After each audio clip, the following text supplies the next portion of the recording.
Hello ළමයි. ඉතින් අද රුචිගේ බර්ත්ඩේ එකට කරපු සර්ප්‍රයිස් එක බලමුද? පාන්දරම නැගිටලා පොඩි පාර්ටියක් arrange කරන්න try කරා. සර්ප්‍රයිස් පාර්ටි එකක්. එයා මොනවත් දන්නේ නෑ. ඉතින් මෙන්න මෙහෙම තමයි මම arrange කරේ.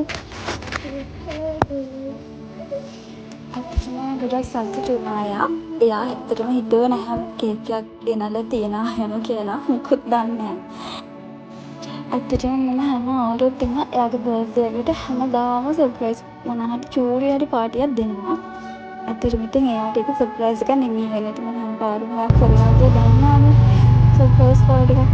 ඉතින් මේ පාරේ තමයි යන්න කවච්චි වෙන්නේ. මොකද අපිට යාළුවෝ ප්‍රමාණය වැඩි. කාටවත් කියා ගන්න බැරි වුණා පාටියට එන්න කියලා. ඊට පස්සේ මම වෙනවනේ. ඒක නිසා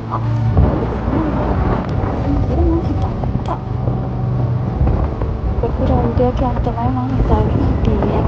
හිතාගෙන හිටියට කරගන්න බැරි වුණා. ඉතින් අද දවසේ ඔන්න ඔහොම තමයි කෙරෙන්නේ. ඉතින් ඔයාලා දන්නවද කොහොමද කෙරේ කියලා?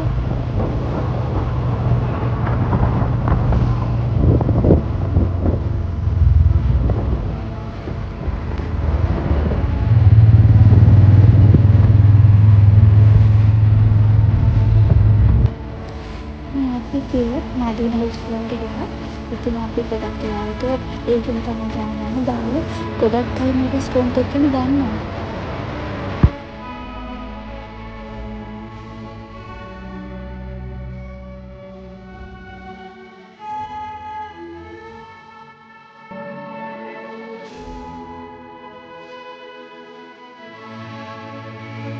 ඉතින් මොකද කියන්නේ?